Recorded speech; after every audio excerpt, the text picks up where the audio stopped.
everyone. Welcome to the Stoa. So people at the Stoa know that understanding the culture war has been a theme here.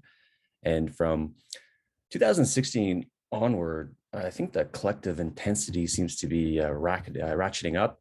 And especially with the last 2 years during the pandemic, it seemed extra intense.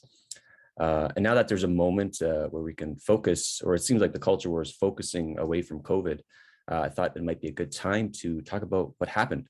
And it felt right to invite a medically diverse panel coming from different perspectives to have a conversation about it.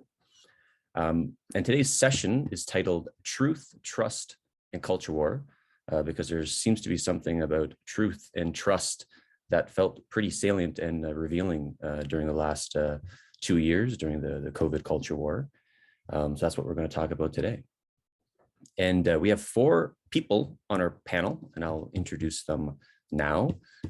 Zubin Damania, aka ZDoggMD, and he's the healthcare's unfiltered voice, a physician who is a part of the Health 3.0 movement, who is advocating for an alt-middle approach to all things culture war during COVID. And this is ZDogg's first time at the Stoa, so it's really good to have him here with us. Next, we have Chris Kavanagh returning to the Stoa. Chris is a cognitive anthropologist and social psychologist who co-hosts the popular Decoding the Gurus podcast that critiques what they call secular gurus that are active in the culture war. And Ben Burgis is the 3rd time at the Stoa, I believe, the logician of the left. And Ben is a philosophy professor, host of Give Them an Argument podcast, and has written a lot of great books, including his new one on Christopher Hitchens, What He Got Right, How He Went Wrong, and Why He Still Matters. And lastly, our good friend, David Fuller, a journalist who worked for Channel 4 and BBC, and who's founded Rebel Wisdom, a channel that probably has the best meta perspective on the culture war. So this is going to be a delicious panel. I have no idea how the conversation goes. It could be super awkward or super delicious. We'll find out.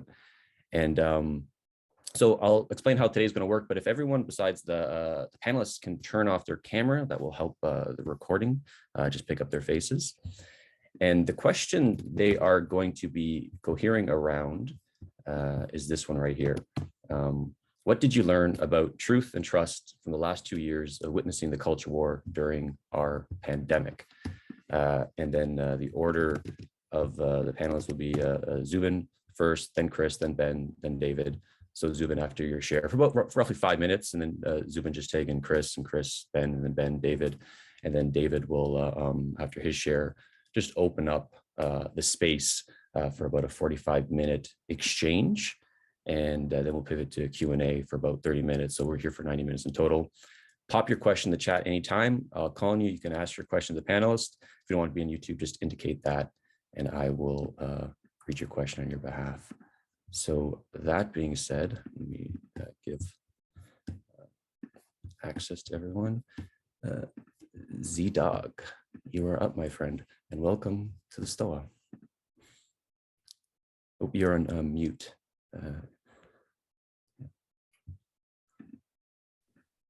Thank you, P. Diddy. Can you hear me? Sweet. This is a real joy. I really have learned a lot about culture war from actually reading the Stoa. For me, it was an interesting thing because, I was a Stanford physician for about 10 years, hospital medicine, internal medicine, and then started making videos, putting them on YouTube and trying to create this educational platform and this connection platform. What Chris would probably call, a guru platform in the end. And as it grew, we had more and more influence. Then comes the COVID thing. And I was quite conditioned by the medical system to think, okay, the CDC is the gold standard for understanding truth, what is, and also understanding, because they specialize in this, what are the best protocols and procedures in place to manage something like a pandemic. So in the early days, was really relying on them because they'd actually done very good work prior to that.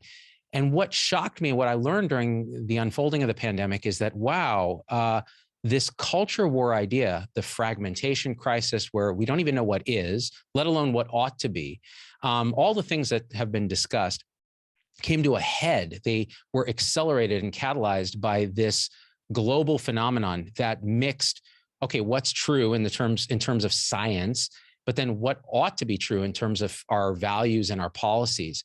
And because we have this accelerating social media fragmentation and these mimetic tribes and this idea of these almost group minds emerging that are kind of actualized by individual neurons, which are us using like, dislike, and share as our neurotransmitters, suddenly there's a fracturing of what is. We don't even know what is actually true. Is this thing harming kids or not? Do masks work or not? Do the vaccines cause, all these infertility and all these other things or not? And depending on what your tribe you're in, the values of that tribe are, that mimetic sort of fragment, you're going to see everything through that lens. And the concept of trust now becomes, well, I'm only going to trust people that actually are in group in that tribe. Otherwise, it just doesn't make sense. In fact, I will get so much back pressure on me to conform with that tribe that it's almost dangerous for me reputationally to violate it. And this is what I saw in medicine. So if you were not in the, what Peter has called the COVIDian tribe of like, listen, we got to mask infants from birth, vaccinate everyone with the number of boosters is basically the number you've gotten plus one more at least is the number you need, et cetera, et cetera, et cetera, lockdowns, all of that. You're heretical to that tribe and you're promoting disinformation and you're likely to be censored by one of the big tech companies, et cetera. On the other side of it, the antithesis or COVIDiate side is the opposite. Like, well, no, we're going to minimize the dangers of this thing. And to the point where more conservatives in the United States die of COVID than liberals. So there's actually a disparity there. But at the same time, there's a lot of reality in that sphere of like, guys, like even having a heterodox idea about the science on this is something that'll get you completely deleted from one of the extreme tribes. So the thing that I learned at the end of this is that, wow, we really need this kind of corpus callosum, these fibers that connect these disparate minds and can make some sense by understanding each of the minds and trying to speak in a way that is looking for synthesis. And it's been extremely hard to find and to do, but the pandemic has given us an opportunity to see that as an existential need.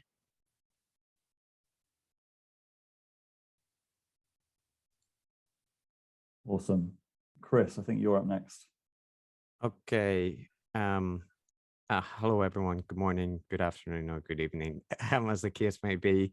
So I guess probably I took a little bit of a different lesson about truth and trust than what Zubin just outlined. And in some sense, I would agree, it confirmed something that I already expected, which is institutions are not perfect. Public health messaging often involves compromises between competing positions and sometimes political incentives going in.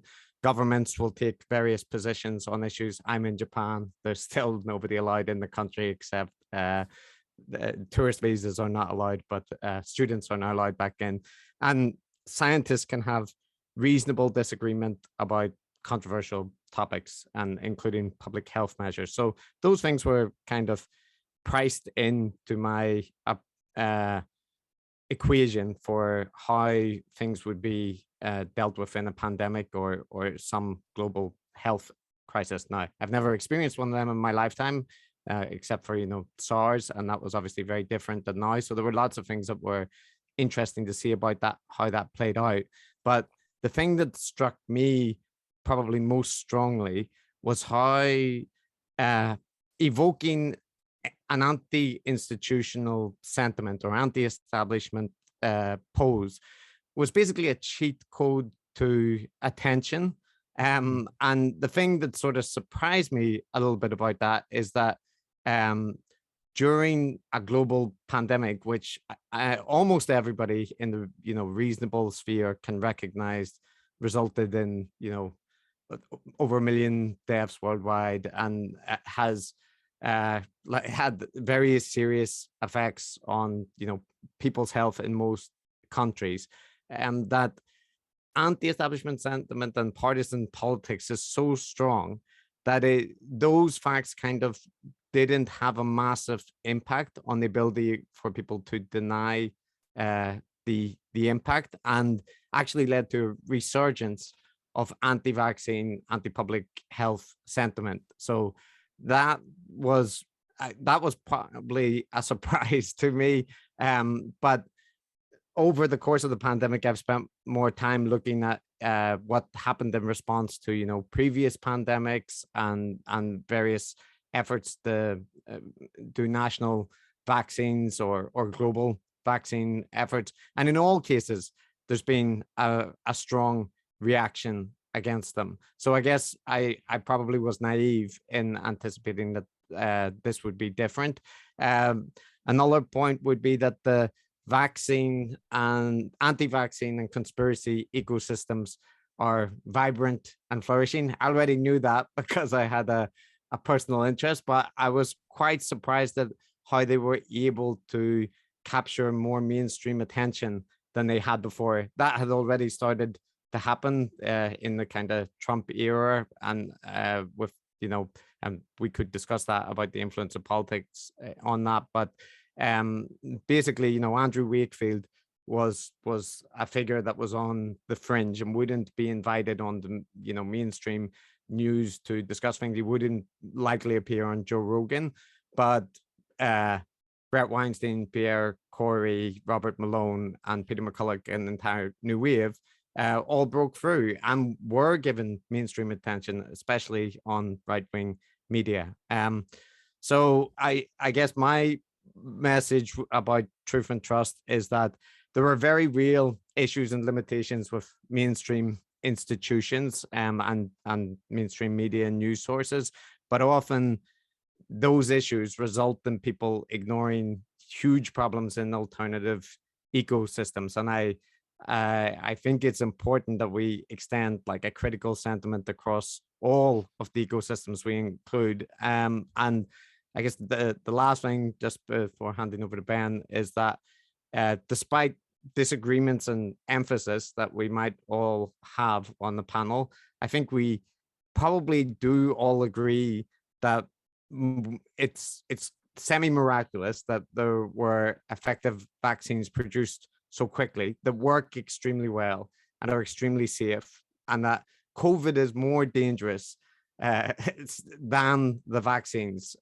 including to children. And so while we can debate things about masking rules, school openings, the necessity or efficacy of booster shots, or recommendations about travel and whatnot, I think these are all things that we can have reasonable disagreement and discuss the feelings of the mainstream institution, but we should be able to agree on the kind of core, I think, which is sometimes overlooked when people are talking about the failures of the mainstream. Ben. Yeah, that was all really good. I guess so. All right, truth and trust. I think I'm too much of a philosophy nerd to let that go by without saying that truth is not a epistemic concept, right? That has nothing to do, like what's true and what we know is true are two separate questions, right? So if I say that, Alexander the Great's paternal grandfather's maternal grandmother, had a splinter in the big toe on her right foot when she was 6 years old, that's either true or false, but short of inventing a time machine, we're not going to find out which one. So but trustworthiness, right? I think that's the real issue. And on trustworthiness, I guess a couple of thoughts, and in particular about the culture war framing. So I do think, I do start from the general, just to lay my cards on the table. I think I have, more or less the COVID views you'd expect me to have. I'm triple vaccinated. I'll be quadruple vaccinated as soon as as soon as they tell people and in my age category to do so. And if I end up having to go back and get another shot once a year, like the flu shot, I don't actually view that as a very big deal, right? I think that's a very small trade for not having to re-engage the kind of extreme public health measures that had to happen in the past. But one thing that does hit me looking back on this is that I think that, you know, when you look at sort of loss of public trust in institutions, when you look at the popularity of conspiracy theories, even if you think the sort of primary onus for that is on, you know, people spreading conspiracy theories, which, you know, fair enough. I think there's a lot of blame to go around. Actually, I think that there's a lot that happened with public institutions, health officials, etc., that look to me like own goals, right? You know, the places where public trust was undermined, not by something that was happening from outside, but by very short-sighted decisions that were being made from inside. So, you know, just quick examples of what I'm talking about.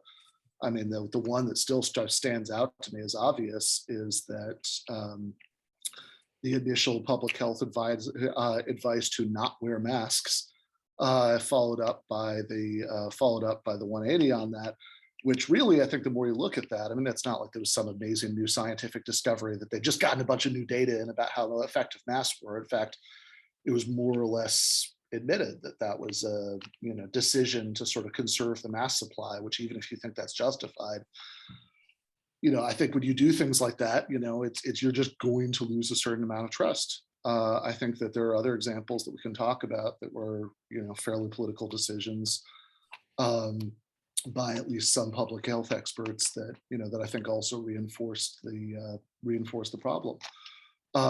And so that's one thing. I mean, I think if you're going to learn from this experience, I mean, I think there are things about, you know, accountability of public health experts and institutions that do need to be learned there. But then the other, and the one that's unfortunately harder to solve, is that I think that a lot of this also has to do with the sort of bad epistemic consequences of media fragmentation. That, you know, given the economic collapse of traditional media, and the way that you have have this sort of strange situation where there are many different sources of media that all have their own little audiences, some much larger than others, but, you know, all some tiny fraction of the audience that would like watch Walter Cronkite talk about Vietnam or whatever. That means that that you have a lot of bad incentives to pander to whatever audience you have left, to not correct yourself when correcting yourself would feed into some other narrative.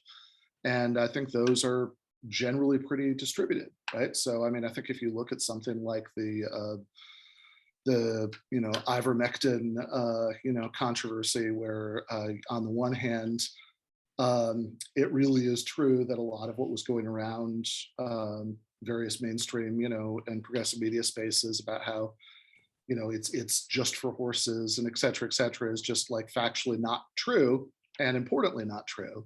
And anybody who knew that would no longer trust anything they heard from people who said that.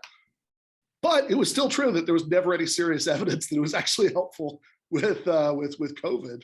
And that point, you know, ends up getting lost. Again, it seems kind of like an own goal to me. And finally, I mean, I guess my last thought, and this is the part that's actually the hardest to do anything about.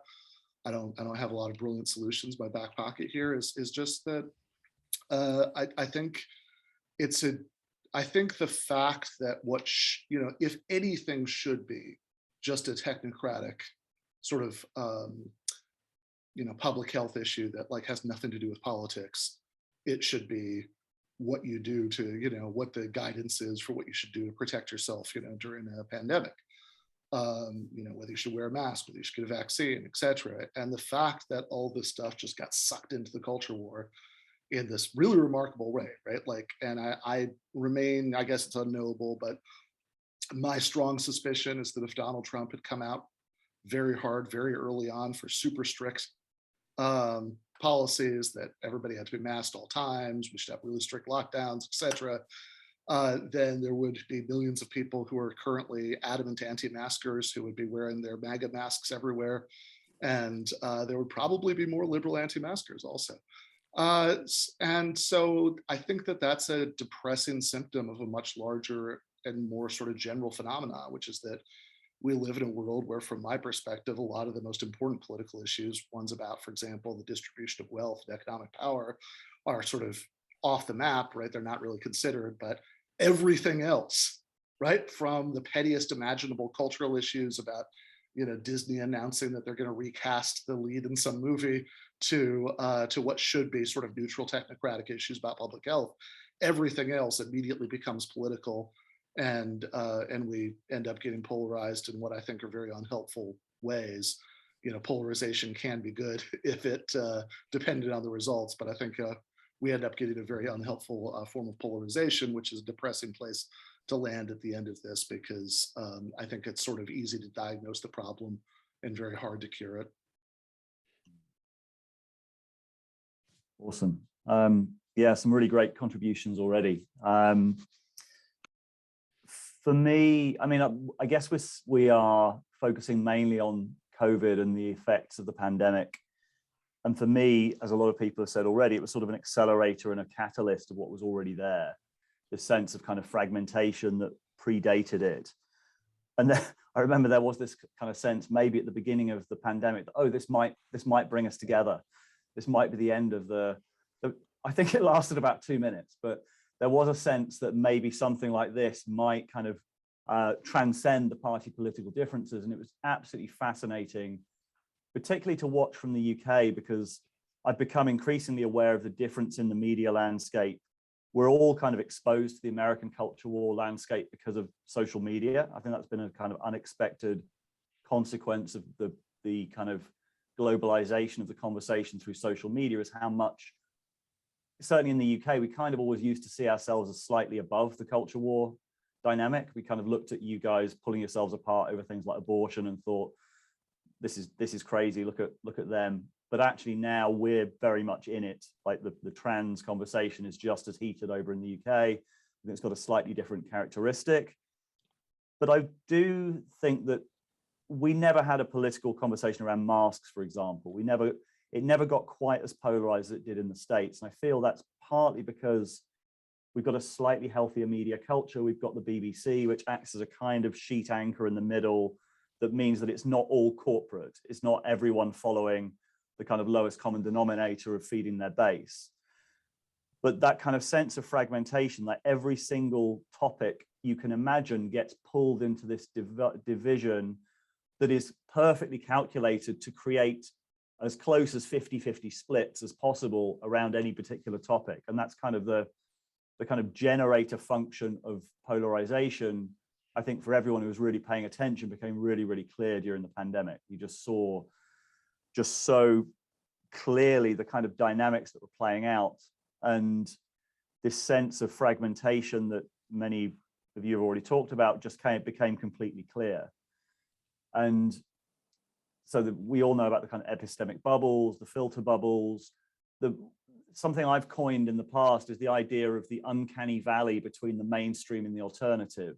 So legacy media, and I frame it as we've lost any truth seeking on both sides, because the mainstream, I think, and this I include the authorities in this, is that I feel that a lot of the time they are communicating in really broad strokes in a way that was suitable for the pre-internet days, when I think like public health messaging has to kind of be a lot more complex. It has to understand, it has to stop treating people as idiots.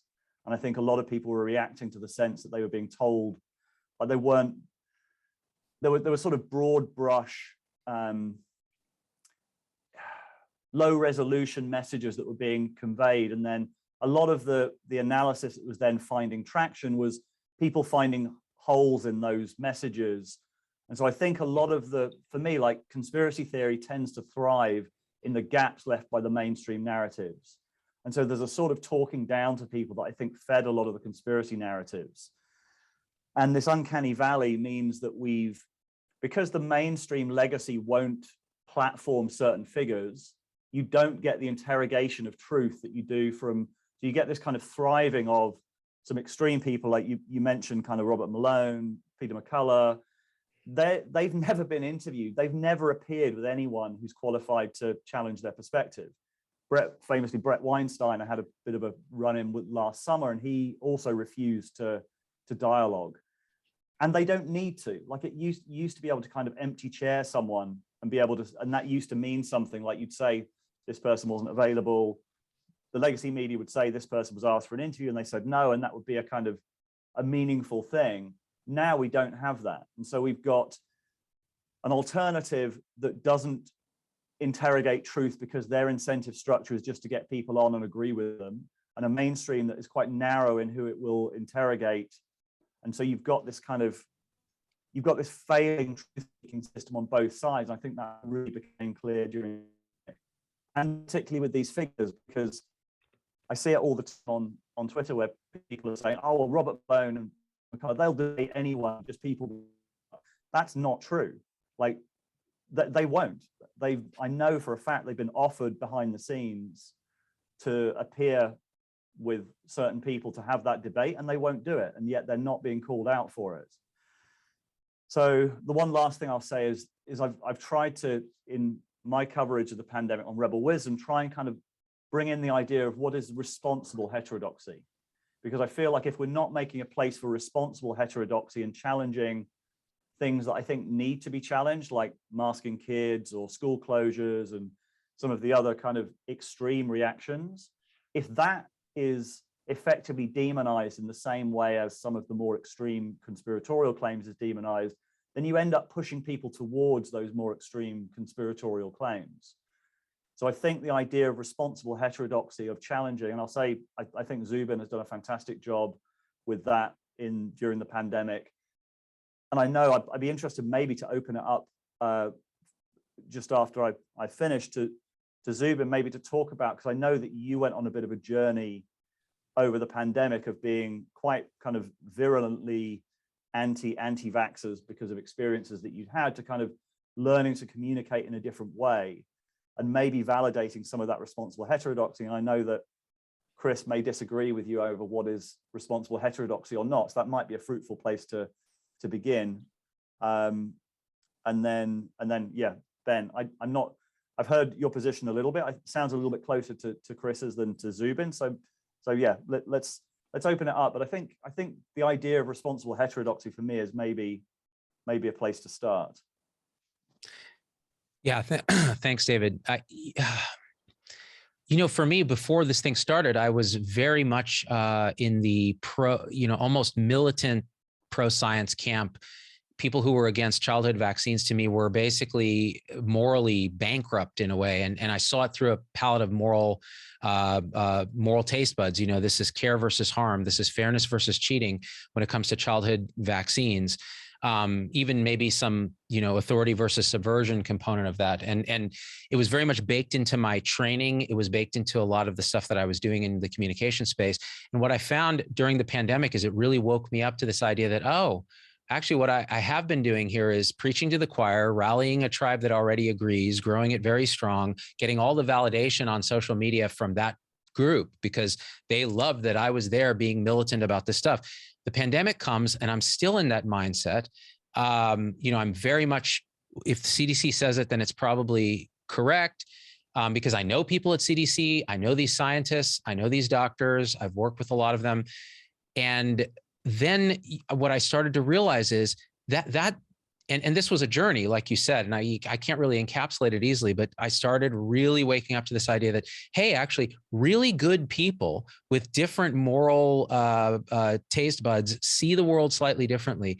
And they're actually in danger of dying because they're not going to get a vaccine or they're going to do something different that could put them at risk because they see the world, they're trying to be good and they're seeing it as doing good, but through a totally different lens. And me militantly doing this thing where I'm trying to shame them is not going to work. And I'm seeing cracks even in the main COVIDian side of this, because that own group is a self-reinforcing echo chamber, and they can't see that telling people that, we need to close schools when that actually disproportionately harms, poor people, people of color, et cetera. They're not seeing that because they're looking at it through the pure lens of care versus harm from the virus. And the communication was so polarizing that then I started to crack open and go, wait, what's going on here? Talking to different people, much more heterodox people that actually were a little extremely heterodox, like say Dr. Jay Bhattacharya from Stanford, who saw the world through an equity distribution of how are we harming people who are vulnerable by our response to COVID. And then realizing, talking to enough people, getting emails and saying, people actually, they want to see different sides of it, but they want their own morality to be understood and where they're coming from. And if you actually can understand that, then you can speak in a way that makes sense. Then you have this epistemic challenge of, well, what is actually the truth of the science, which actually isn't as black and white as you might think.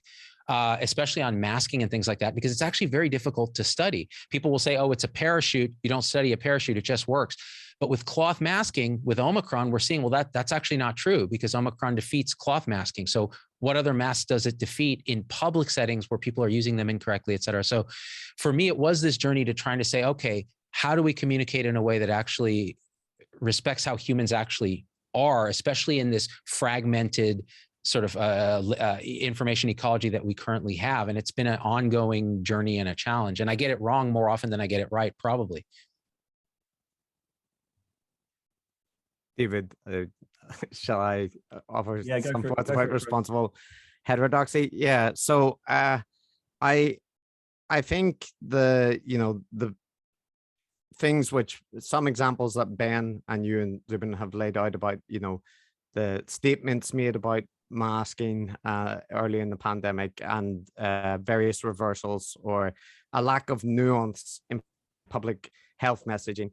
I take that point, and I think it's, a lot of people have seen things like that, and it has decreased trust. And I think there's some leeway to grant for that public health messaging, has a cost, like to signal that they need to manage in terms of how much attention they get, and that it won't always be perfect, and that there might be people, you might think that like giving the most nuanced message would be useful, but that it wouldn't work out as we imagine. However, I'm on the side that yes, people should, that the pandemic has showed that people are responsive to nuance when it's granted and when people discuss trade-offs and these kind of things. But I guess one thing I would say is, like, I see a lot of people wanting to hold to account the CDC or the WHO for statements that they've made, or even Zoom calls, right, talking to Taiwanese reporters, but less so when it comes to statements from the heterodox community. And I don't just mean Robert Malone and Peter McCulloch, because I think they really are the far end of the spectrum, and they say a lot of things which people do push back on, but sometimes ignore that they're also promoting things like RFK Jr., right? Or they're promoting HIV AIDS denialism sources as well. So it's not just that they have some differing opinions about these particular vaccines, but there's a whole ecosystem that they're tied into. But I guess, and Zubin, I'd probably put this to you directly, that there are, I enjoyed listening to your show, and I think I came across it originally when you and Vinay did an episode about ivermectin, and it was very good. You were talking about how there's lots of studies that show effects in vitro, and that they don't pan out, and but you had nuance, and you spoke about the horse pace thing being an own goal, like Ben said. But so I didn't start off with like a negative position, but I did find it increasingly, and I still listen to your show, that while the mainstream gets called out for like reversals and field predictions, there's a much greater reticence to do that with heterodox figures like Vinay or Marty McCarry or Jay Bhattacharya, and they do make statements which are also misleading, like on your show saying that the influenza is maybe more severe than COVID. And the amount of deaths and hospitalizations during the pandemic showed that's not the case, right? Flu with children specifically. I mean, the cases for influenza have dropped to the floor. The last I checked, it was like 1,500 children died in the US over COVID, and in the same period, it's less than 10 with influenza. So stating that, you know, maybe influenza is a more severe illness for young children seems like to be contradicted by the evidence. And similarly, like Jay Bhattacharya saying that posing this equivalence between that vaccinating everyone is just as dangerous as the anti-vax position of like vaccinating no one in a global pandemic, that seems like a very extreme statement. So I guess I would want to say, you know, that I'm for responsible heterodoxy, but I think there has to be, I heard you and Vinay talking recently about the possibility of, you know, audience dynamics and not being captured by, you know, the incentives, and how everybody online gets that, or, you know, gets some influence from their audience. But the heterodox audience, it doesn't have to be, you know, incentives like you're getting called up to the White House for a position in public health. There's just an incentive from attention and from, you know, Patreon donations, whatever the case may be. But I'm not saying people are intentionally grifting. I just mean those dynamics seem, David's talked about them as well, being very strong on the heterodox side. And I think they don't get factored in as enough. So that's a lot of things, but I'd be interested to hear your thoughts. I love it. I mean, honestly, these are the conversations we need to have, because that idea of capture is key across heterodox, orthodox, all of it. And your criticism of the different statements that, say, guests on my show have made, like Bhattacharya, McCary, et cetera, that's all valid. I think it's important, though, you have to look at the area under the curve of what's being said, right? So I've never equated influenza to COVID, but one important thing is in a very severe influenza year, influenza may kill a whole bunch of kids, and it's not as severe now because of all the different things that we've done. And some of that is actually, you know, closing schools is actually quite effective at stopping influenza, because influenza does transmit very powerfully among kids. This idea of recognizing if there are incentives that are affecting what you're saying is actually very important. And it's important in the heterodox space. So like, you know, a Robert Malone or a Brett Weinstein that may say, look, I don't understand. I have nothing to gain from saying this. I'm just trying to say truth. That is so disingenuous, because it means they have not introspected for a second to understand that. Look at the comments. If they, you know, when I did the video saying, hey, this pandemic movie is total trash, anyone who watches it is an idiot. It was just me being honest about how I felt at that minute. It wasn't great communication. It gets 3 million views, but 60% of the comments are hate. They just despise me. Like that's like the anti-capture, right? But at the same time, hey, that's still a lot of attention. That's still a lot of ad revenue. That's still, so if I made a whole career of just antagonizing people in the heterodox space, you could make a ton of money. So it's possible to get captured in all these different ways. And unless we're able to introspect and see it, or we have an outside person like a Chris who has a podcast, Decoding the Gurus, who actually does it in an entertaining way and says, look, these are all the things that can happen. And sometimes I think you go a little far, but that's okay, because we do too. So it's all like part of the thing. But I think it's important to have that introspection in such a fractured information ecology. I'm not sure enough people have it. I don't have it enough, but I try. But yeah, back to you guys. Ben, you're muted. I guess to circle back to responsible heterodoxy, I'd say I think it depends a little bit what that means, right? So, because I think maybe the first distinction to make there is about facts and values. That you know, like the question is, are we talking about sort of like what's a, you know, epistemic, the responsible way to figure out what's true, or are we talking about what to do with that, right, once we figure it out, right? Like, because of course that's never the same question, you know, what like actual like policies that you should propose is never just a function of what you think the facts are. It's also a question of like which values you think you have to weigh against each other in order to, you know, respond to that, So an example I was thinking about, before, but one that I didn't mention earlier is something that I'd regard as a pretty bad own goal by at least many public health experts relatively early in the pandemic, was when the post George Floyd protests started, and there was a letter that was signed by numerous public health experts saying, as public health experts, we tell you that the public health consequences of racism are so bad that it's balances out any sort of increased COVID risk here. And I remember at the time, despite the fact that I still think, from my perspective as a non-expert, so there's always a question about, how to figure out, who to believe and why and all of that, but I think I'm somebody who does think that there is a reasonable amount of consensus among people who are experts on enough of this that, that I feel comfortable, endorsing that. I think all else being equal, that's what you should do. And I've never been convinced by the arguments that all else is not equal here. And I even supported the protests, right? Enthusiastically.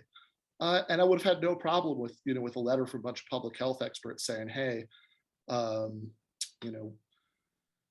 if you think this is important enough, then you should do this. And many of us think it's important enough and we'll personally do it, but also here are risks to be aware of and blah, blah, blah, right? That would be fine. But sort of treating it as if that were a matter of purely technocratic expertise, rather than a question of balancing values, I think is dangerous. I think it's misguided. It's just wrong in itself. And I also think it's dangerous because it undermines, it's so transparently political, right? This is something we approve of, so that's fine, right? If you do the same thing, we don't approve of it, that's dangerous. Any sort of idea that, what the public health effects are going to be, as a sort of ripple effect of a movement like that is so hard to track down and, make confident predictions about. It's kind of absurd on its face. So, I think the effect of doing that is to make it look like, you're sort of just political and, and you're not really a trustworthy neutral source. And so that's going to increase public skepticism. I think that's a really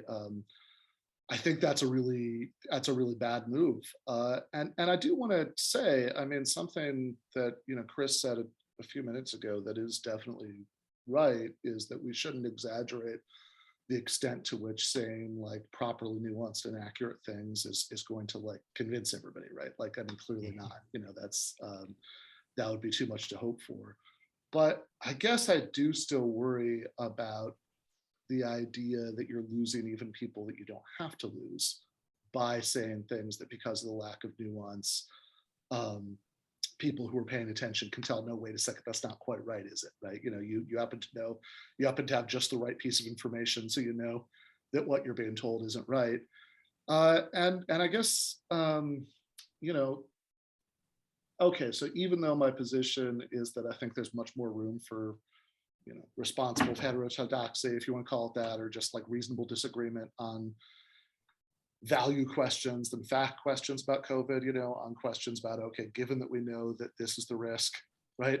Is such and such worth it? Is that worth it? Is this other thing worth it? Like that. I think even on the fact issue, I do really agree a lot with what David said about the sort of futility at this point of the empty chair strategy, right? That just sort of saying like, oh, we're using our authority to just decide that, that this person, this person's ideas aren't going to be entertained, and that's going to stop the ideas from being spread.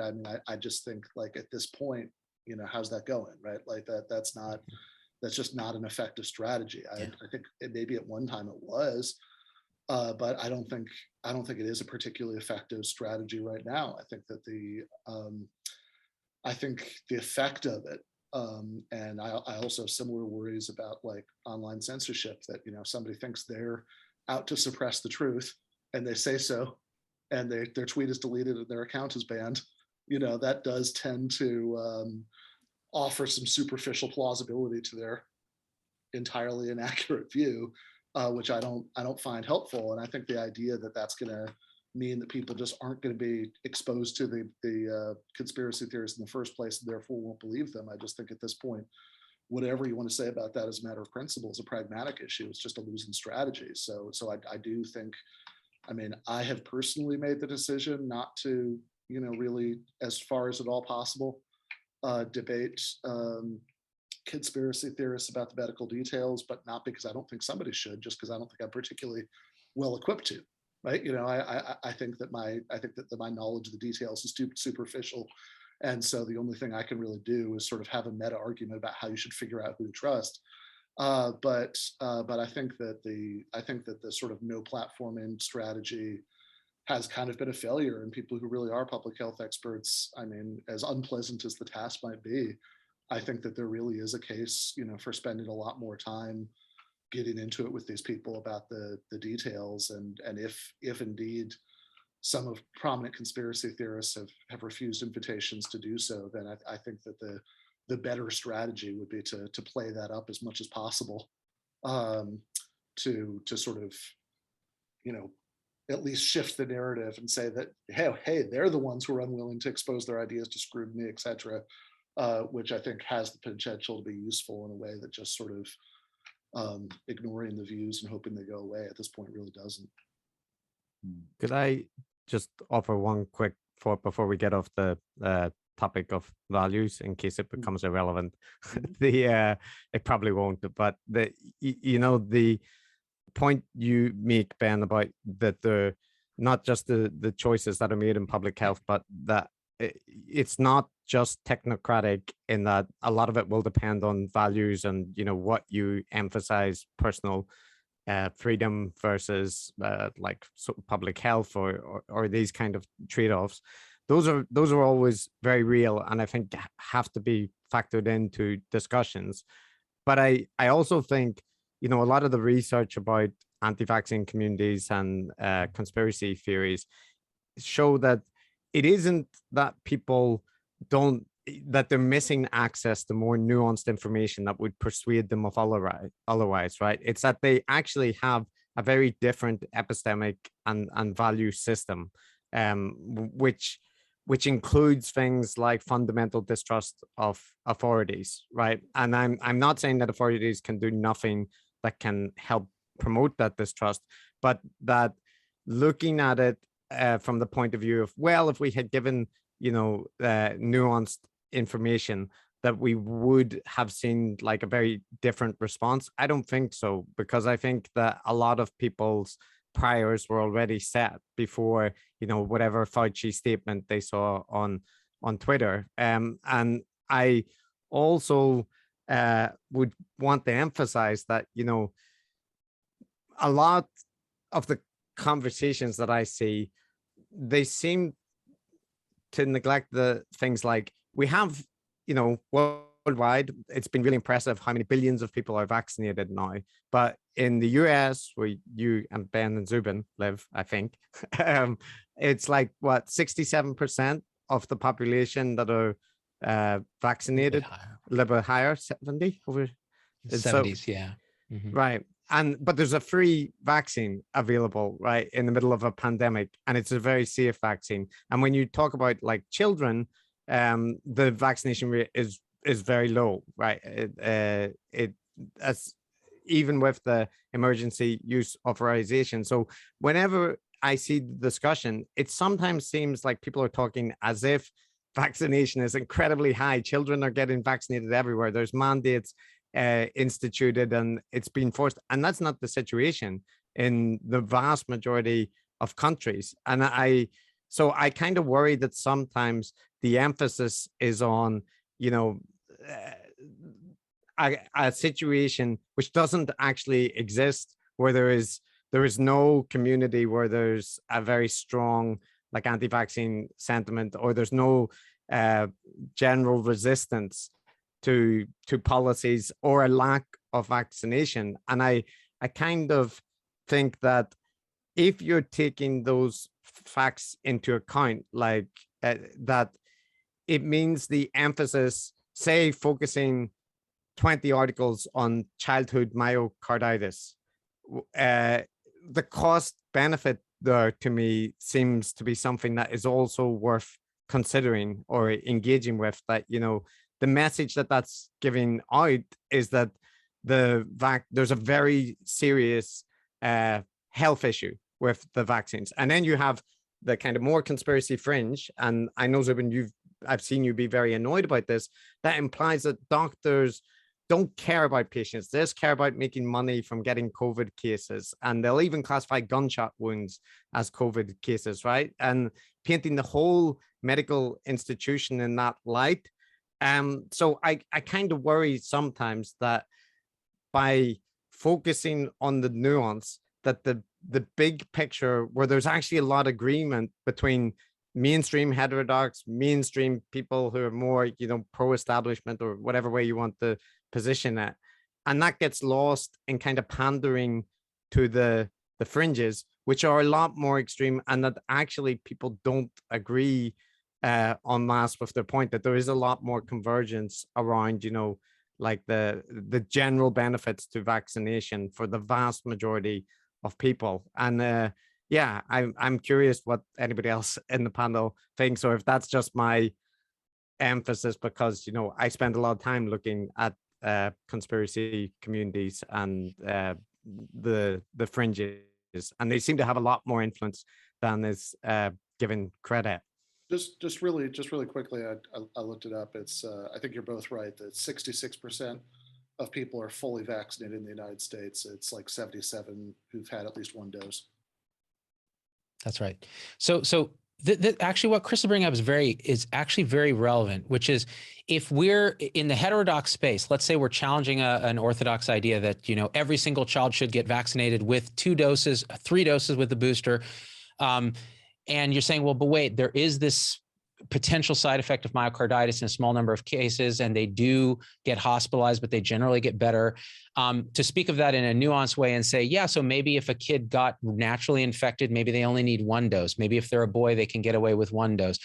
Those kind of conversations are the conversations that ought to be had. And that's the kind of nuance I think that is not necessarily damaging to the general public health outcome you want, because there is that dichotomy in public health. Like, when you get rid of the nuance and just say this, because that way the most people will do that and you'll get a net benefit, right? And then some people will fall through the cracks, but that's public health versus, say, scientific debate, where we go, well, there is this, like, you know, and I've said on my show, if I could wave a magic wand and have every single eligible person vaccinated fully, I would do it, because I think the net harm from that would be less than the benefit that would protect people. But we do, as Ben is saying, there's the values component. It's not just the science. There's also individual values that have a liberty versus oppression moral flavor to it, and also that autonomy versus communion flavor. Like, what are we doing for others? What are we doing for ourselves? What's our values? What's the role of community, the diminishing role of the community? And so my feeling has always been, be as honest and clear about it as you can, trying not to fall in the traps you're talking about, Chris, where it can happen with certain guests. They can really push that one piece a little hard, but trying to say, okay, here's all the thing. If it were my family, if it were my kid, this is what I would do. But I respect your decision if you decide not to do it, but here's what you need to know about that. And if part of that action is hurting other people, you should know that what you're doing might actually harm others. With vaccines, that's less and less clear with Omicron and so on. But at one point, that was our concern. Is it worth mentioning as well, Zubin, because I know that you have individually dialogued with quite a lot of people who decided to get vaccinated after speaking to you. So it's kind of that, the ability to communicate in a nuanced way, I think, does persuade people on an individual level as well. I think this then gets to that question of, like, how do you persuade people? And honestly, if I'm being completely transparent, that's often in the back of my mind.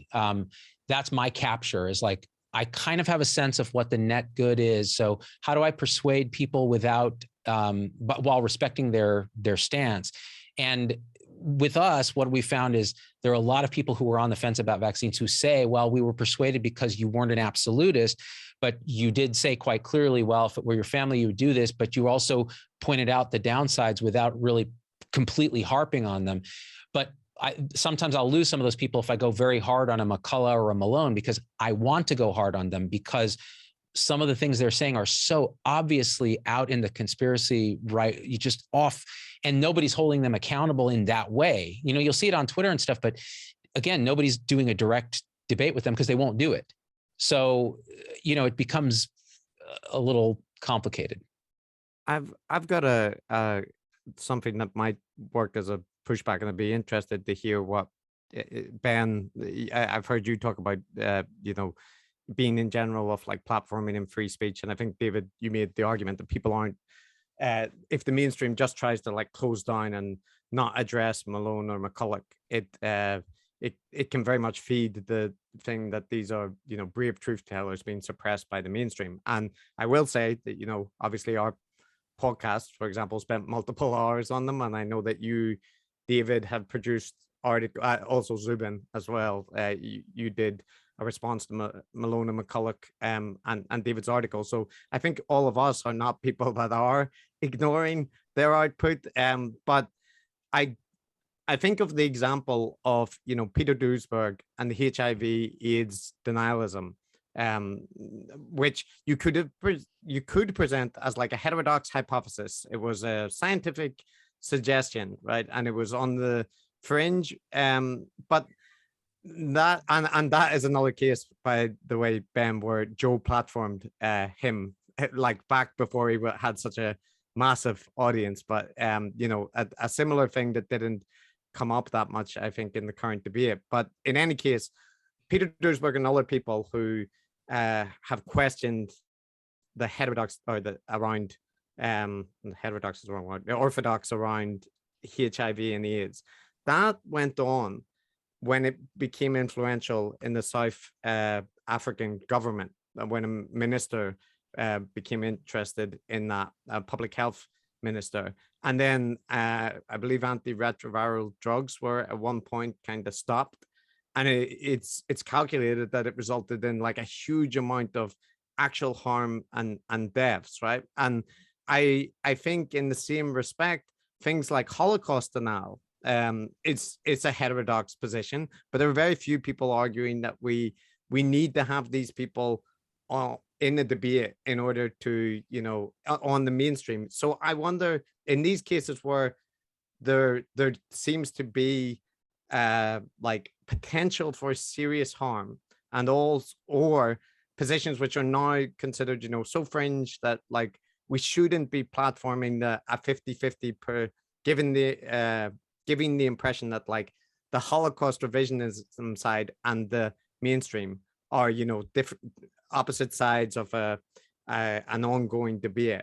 So I wonder what any of you think about the potential for creating that scenario. You know, if you have a Malone and then the next week you have a mainstream vaccine position, that you're creating that false equivalence and potentially leading to harm by doing so. Yeah, I mean, this is kind of why I was framing what I said earlier as a strategic issue, right? Because even though I think that if we're talking about like laws like the ones that exist in certain Holocaust denial in some countries, or even like you know, content moderation rules on platforms, then I think if we're going to ask those questions, there are also more principled arguments you can make there.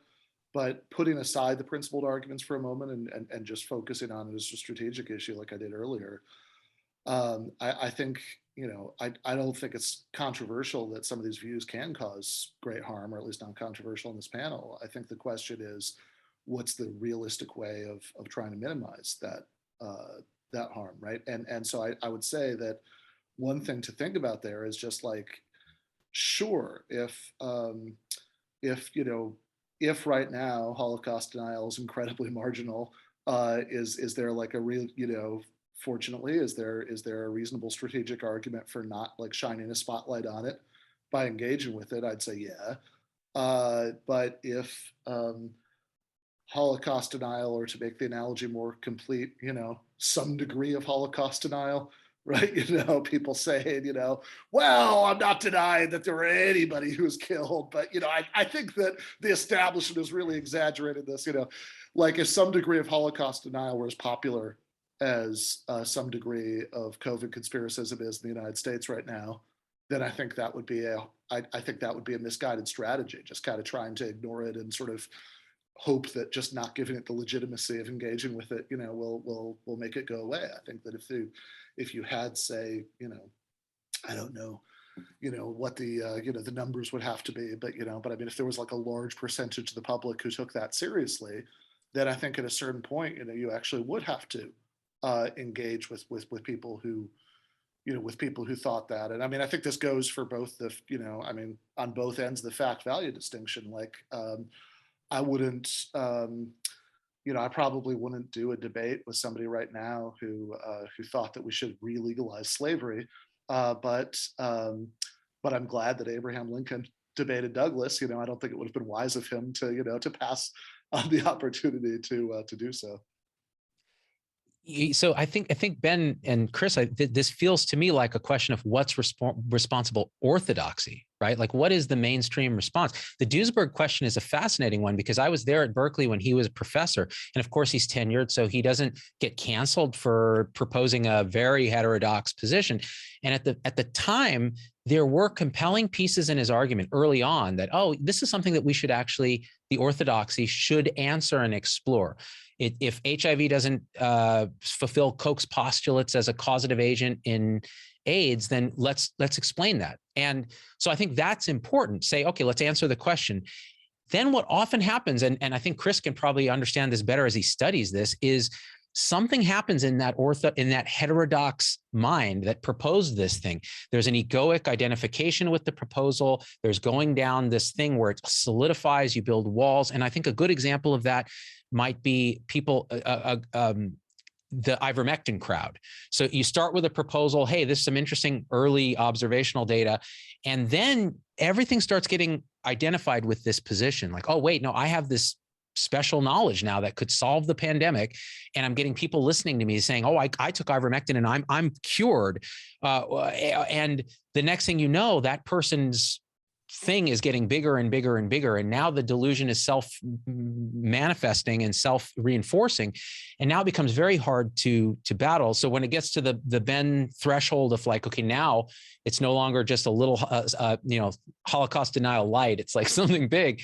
Then it becomes difficult to attack. So the question is, what's the role for responsible orthodoxy? And in my opinion, like, you know, I think you have to engage with an idea that has even a little plausibility when it's starting to grip. And especially in a time of a pandemic, like if you ignore a McCullough Malone, which would have been my stance on the false equivalency, you know, back pre-COVID, I'd have been like, don't give these guys a platform. I mean, we know it's, you know, not scientifically accurate. Why would we want to even introduce doubt? But now it's like, there's no Walter Cronkite, as Ben was saying, there's no single source of truth. So people are going to get their fragmented knowledge somewhere, and then it's going to grow and it's going to self-reinforce with their own ideological belief. Because again, these things stratify by political belief. Republicans are more likely to minimize COVID and maximize danger of vaccines, and Democrats are the opposite. So that's really fascinating. Okay, well, we know there's probably a truth somewhere. It may be epistemically hard to figure out, but we better understand what's going on there if we're going to try to find a net positive in outcomes. So I think we're going to, in a minute, transition to a couple of questions, but I just want to speak to the false equivalence point because it's one I've thought about a lot. And I think for me, the question, because it's not just the false equivalence, it's also, like you say, that there's a question of at what point does an idea get enough traction that it needs to be addressed. There's also the question of who does the addressing, because if the CDC puts out a kind of debunking of McCullough or Malone, that's not going to touch anyone who was persuaded by them in the first place. So the question for me comes down to who has the obligation to host someone who would rebut Malone. Like for me, that comes down to this is the decentralization of like the ethical obligations are on every single content creator in a way. So who has the obligation to host someone who can oppose someone like Malone or McCullough? For me, it's Brett Weinstein and Joe Rogan. Like Joe Rogan and Brett, and the thing that I'm absolutely fed up with, and I think like the Joe Rogan thing was fascinating, that happened in about January or February, where it was an explosion of everything that happened the summer before with Brett, and because they were the same figures in a lot of ways. And for me, Joe Rogan is now by far the most influential media personality in the world. And it's just not enough to keep just bringing people on and allowing them to spout all over him. I just think that it's time for the heterodox space to grow up. And I said that the idea of kind of no platforming doesn't work. And the reason it doesn't work is because there's so many different media platforms. When I used to work for the BBC and Channel 4, we could still say, we asked a minister from the Department of Pensions for a response and they were not available, and you look meaningfully at the camera and that would actually mean something. It doesn't mean something and hasn't meant something for a long time. But Joe Rogan, if he was to say, I asked Robert Malone to come on and debate this person and Robert Malone refused, that would have some sting. And so I do think that, there's the entire heterodox space, as I've kind of gone more deeply into this, I just think it needs to grow the fuck up, because it's not enough to just keep throwing shade at the mainstream and not take on, if you're going to take on some of the power of the mainstream, you have to take on some of the responsibility as well. And I think that it's that question of sort of, as Ben, you pointed out, gatekeeping doesn't work anymore. The whole idea of gatekeeping is dead. But I think, it's time now for people like Rogan. They've got enough money, they've got enough clout, they've got enough brain power behind them. They should be creating valuable alternatives to the legacy media. And one of those, at the very least, would be, for example, Malone up against someone who's qualified to oppose him. Like Malone would probably only want to debate Anthony Fauci and would assume that he was the only person on his level. But that could happen. And I think someone like Joe Rogan would have the clout, and others within the kind of heterodox space would have the clout to create something that would be able to do the job that we've lost through the legacy media. David, thank you for the image of somebody spouting all over Joe Rogan. That's gonna stick with me now. But one thing, just I mean, that's music to my ears to some extent. But I just want to add that, like, sometimes my position and people in my area gets presented as like that we want nobody to interact with these figures, and that anybody that does is, guilt by association tainted. And I'm not saying there's nobody who takes those positions, right? That you shouldn't be on platforms. Ben, you get criticism every time that you go on platforms with people. So it is a real position. But I want to emphasize that what people like myself, and I think a lot of people are asking for, is not that you never speak to Malone or McCulloch, but that if you do it, and including if you're a Rogan person, that you put some effort and ask critical questions, and you don't ask like half-hearted softball questions, right? We've seen that Rogan can push back when he wants to. He pushed back strongly at Sanjay Gupta, right? And his pushback at Malone is sort of like, do you really think they would do that? Right? That's the extent it gets to. And in an earlier Rogan, when he called out like Stefan Molyneux, for example, he played some video of Molyneux saying quite extreme misogynistic things, and Molyneux was back-footed, right? And it didn't break down the conversation, but it showed that Joe is not a rube, and like it damaged, I think, Molyneux's reputation while giving him a platform. So like the critical questioning thing seems key to me. And I think that if you're going to put two people like head to head in the way that you're discussing, David, there does have to be consideration that there are a lot of people who are in the mainstream that might have the science on the side, who are not well equipped to deal with conspiracy theorists in a debate format. I think Sanjay Gupta's response to Joe, for example, was largely in that vein, that he just wasn't aware of the talking points or how to respond to them, and did a bad job. But he probably didn't realize that he was going to be debating like Joe on those points. So I'm just seconding your call for responsible heterodoxy and saying that, this seems like an area where there is the possibility and the need for people who are willing to disregard a little bit of the civility porn, which is prevalent in the heterodox sphere, be a bit more disagreeable. And especially if your whole brand is that you're willing to say what people won't say, and you're willing to, make points to people, then then do it. Not just to the people that everyone is fine to beat up on in the heterodox sphere, right? Like the CDC and the WHO are the villains, but your audience will not react well if you go hard on Malone, and that should tell you something. So I'd like to tag Peter back in. Does anyone want to quickly wrap up with to respond to any of that, or shall I tag Peter in? Okay, I think Peter's getting tagged in. Oh, Ben, I think you're speaking, but you. Oh no, I was just going to say, I find Joe Rogan extremely likable, but I have a lot of issues with his guest list. He should certainly he should certainly have, and I mean, I think he pushes back against things that he disagrees with, right? That's is the real thing, or he disagrees with beyond a certain threshold. And there are things that I think he's right about, and there are things that I think he's wrong about. But he has always had a certain predilection towards conspiracy theories. I'm old enough that I watched news radio in the late 90s, and the character that he played on there, the handyman named Joe, would say things about like Area 52, and the other character would say, "Oh, you mean Area 51?" He's like, no, that's what they want you to think. Right? It's Area 52, which I assume was a sort of playful inside joke even back then.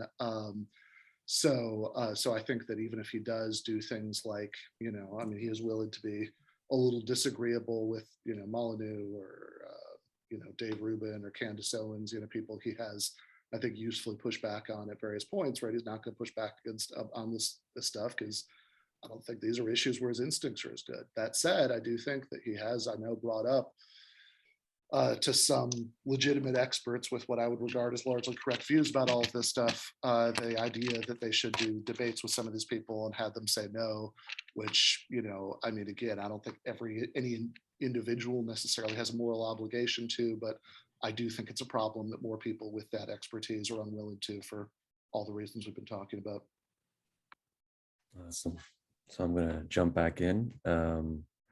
Awesome stuff, gentlemen. A lot of good threads opened up, and we have about 15 minutes left, so we probably have time for one question. And let there be light in the Stoa. Feel free to turn on your camera. And we have Stephanie from the Center for Humane Technology with us. So Stephanie, if you like to ask your question. Oh, I can't believe I got the only question. I didn't know. I feel so honored, and also, well, wow. And sorry to everyone else who asked questions. Maybe we need a part 2. Yeah, thank you, Peter. Thank you for, as always, bringing an amazing crew together. Yeah, my question is in the spirit of being the change, or as David so articulately put it, of the heterodox space growing the fuck up, which requires cleaning up and waking up and all that other ways of getting up there. Yeah, the question is just what would the responsible heterodoxy conversation on COVID look like? Like, what would be your dream come true? Basically, conversation, like between who, on what show, what format? Is it an anti-debate? Like, what is it that we would love to see? And then when we're done here, we can go make that happen. Over to the panelists. Man, that's a tough one. It's almost an area under the curve of different conversations you'd want to see. I mean, I'm a little biased, but I'd love to see somebody like Dr. David Katz, who's a very thoughtful, nuanced person who's very much into the nutrition space, Yale doc. He's been on my show, but he is as sort of liberal tribe as you can get, but has very sort of heterodox opinions on how we've managed pandemic. I'd love to see him talk with, say, Anthony Fauci, or somebody like Dr. Ashish Jha, who's now on Biden's committee with COVID, and have a real conversation about the marriage of science and sense. Like, what is it that is true, and what is it that it actually means in terms of common sense and policies that we care about as a people, that tension between autonomy and community and all the things you talk about. So that would be my vote.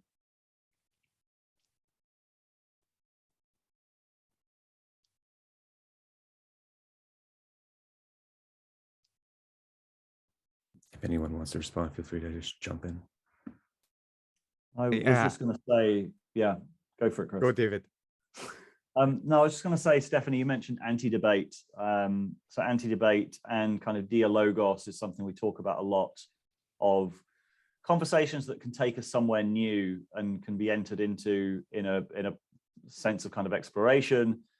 That doesn't really work if there's an element of bad faith in the conversation. And I've kind of been very aware of that with the COVID conversation, because there are, whether that's that you're established with a certain perspective because of audience reasons, or whether that's because you have other kind of motivations that lead you to a certain perspective, there was an awful lot of that going on.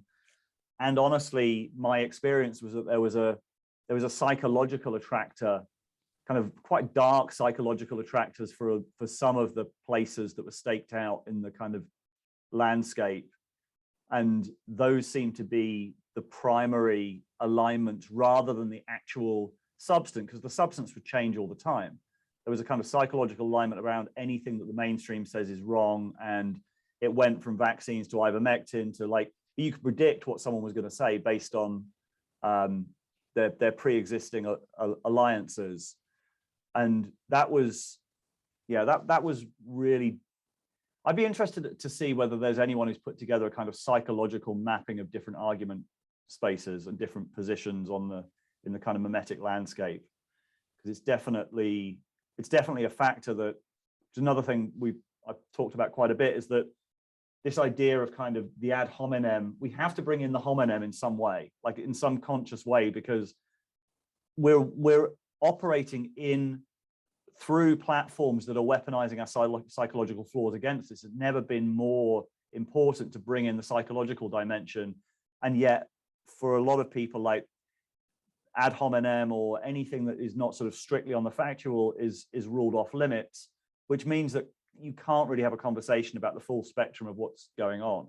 I know Chris has talked about this quite a lot in their podcast, and it's a dangerous territory, because also you can invalidate someone completely by just pointing to their motivations, and it's essentially unfalsifiable. But I think we do need a more sophisticated conversation about the deeper dimensions, or the deeper kind of psychological drivers of a lot of this stuff, because that was the primary driver, as far as I could see, of some of the more extreme positions.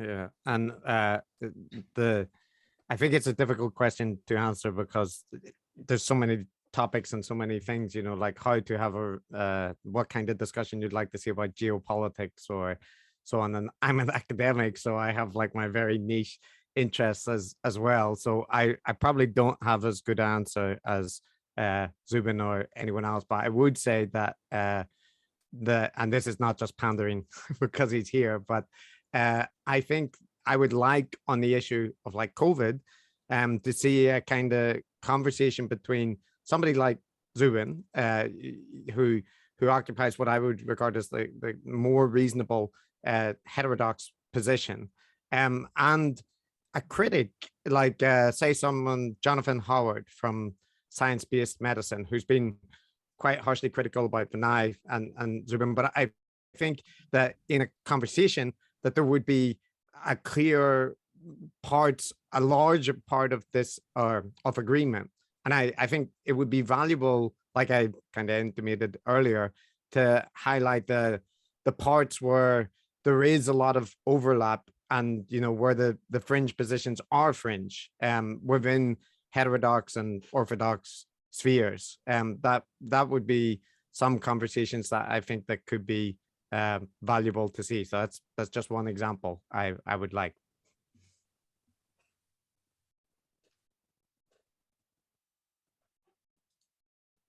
Yeah, I'm trying to think if I have anything to add to this. I think that something I've been thinking about all then is something that David said in his opening comments, which made my ears perk up as a socialist, which is that he said that the conversation in the UK is more reasonable because the BBC, as a sort of anchor, for media, is a useful publicly owned institution. But putting aside that fantasy for the United States, I guess. So I just looked it up and remember what I was thinking of. So I think it was when Osterholm was on Rogan, and he asked him if he'd debate, somebody who, is whatever. He probably used a much nicer term, but I would think of as a conspiracy theorist. And he said no, because they would be saying so many things that were wrong. To like you have to look stuff up to correct him. It's like, that's okay. We could pause and look stuff up. And it's like, oh, but it would take like 8 hours. It's like, okay, we could do 8 hours. And I think that's actually, I think it might be a forum. I mean, I think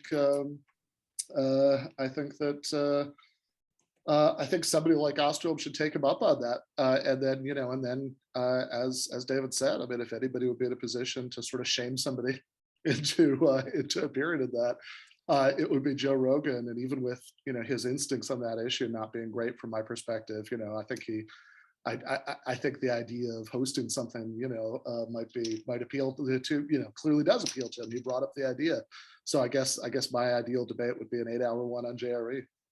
And that, just very, very quick, like postscript I would add is that, we are talking about the culture war and we're based, like North American or European, like English speaking debates. But I think it really does help to remember that, the US and the secondary, the UK is not the whole of the world. Like I live in Japan, so it's often very easy to remember this, but like the debates around masks, they don't exist here, right? Or in East Asia in general, because it's normal, and it's not, it was normal behavior even before the pandemic for people to wear it when they got sick.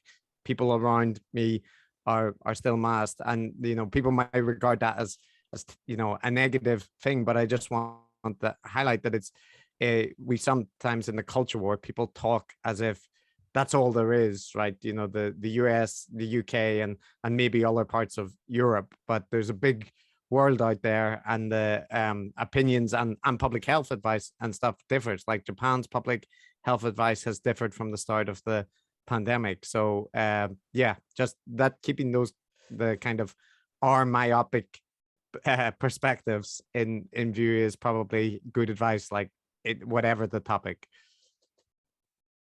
And one last postscript to that postscript, which is great. It's an important point, is that different countries' responses to the pandemics are very much informed by that mix of science and values, and how the Japanese do it and the Singaporeans do it and the South Koreans do it and the Swedish do it and the UK does it.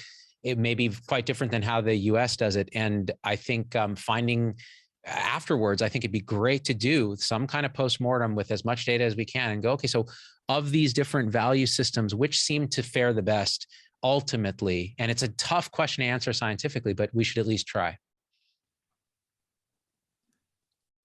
All right, so there's a lot of good questions in the chat, but there are a lot of heavy questions as well, and we only have 4 minutes. So how about we just go around the panel?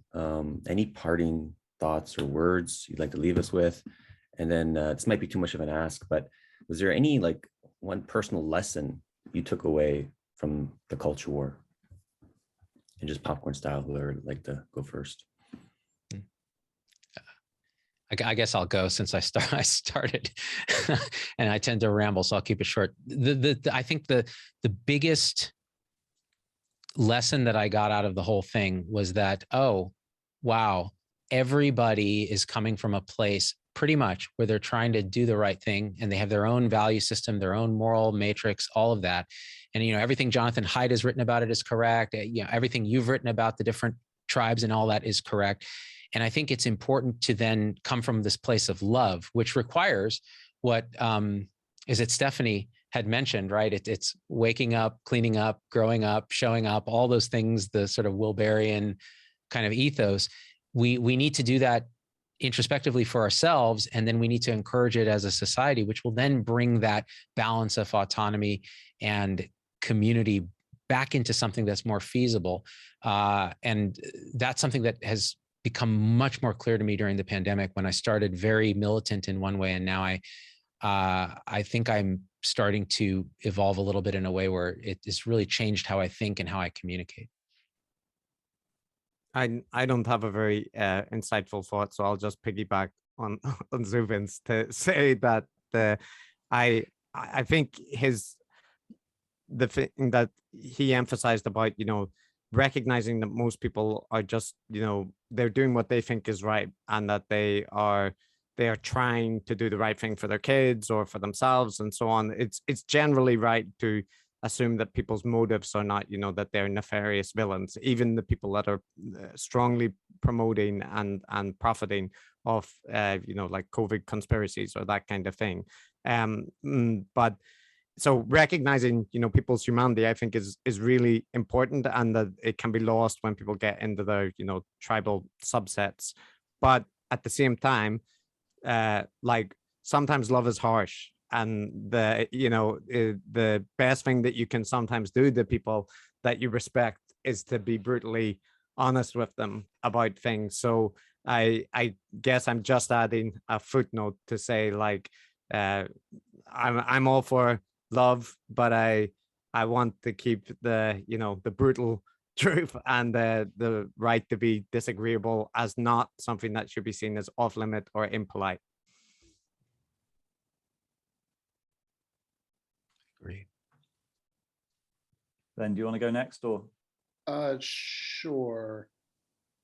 Sorry, I just got distracted thinking about brutal love.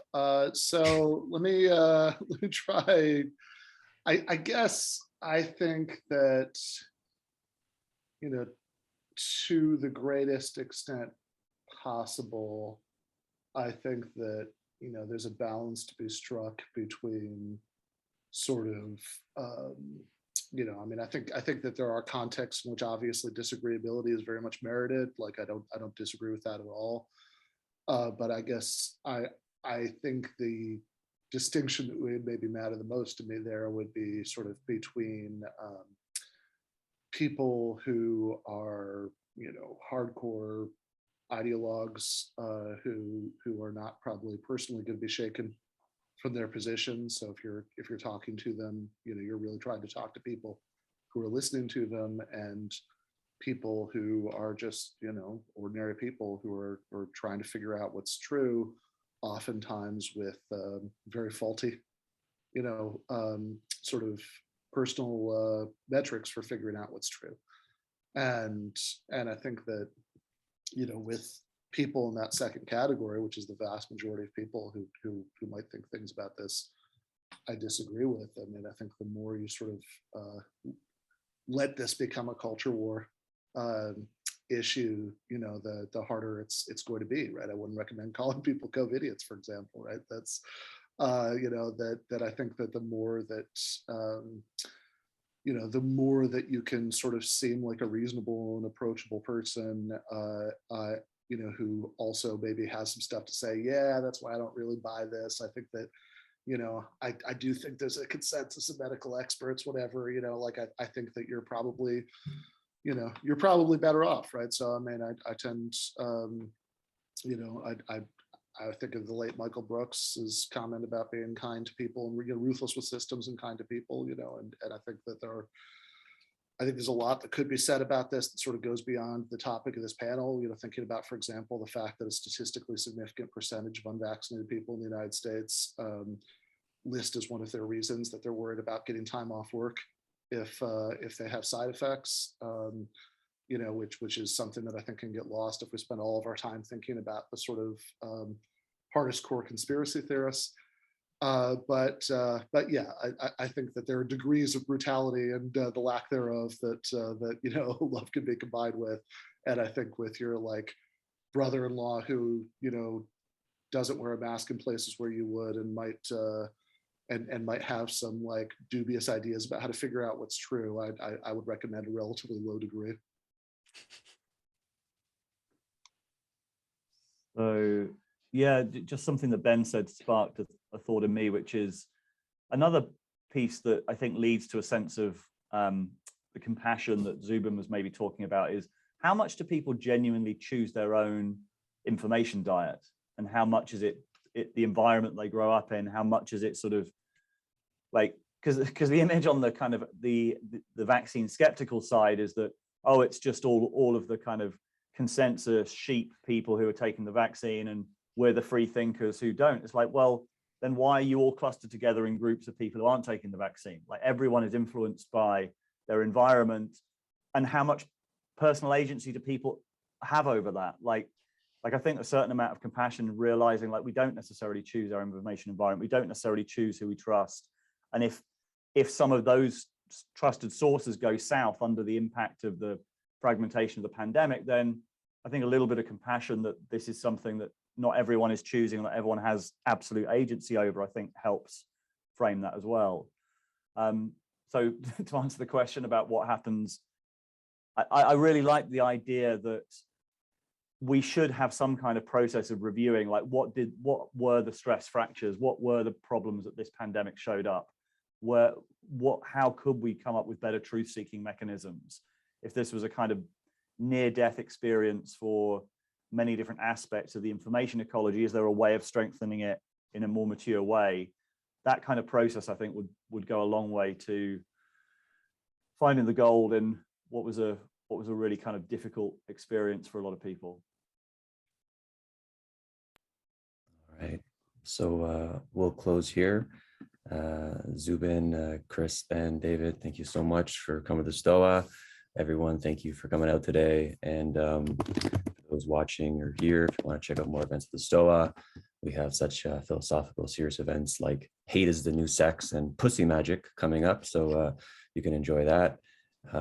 Yeah, so everyone, thank you so much for coming to the Stoa today.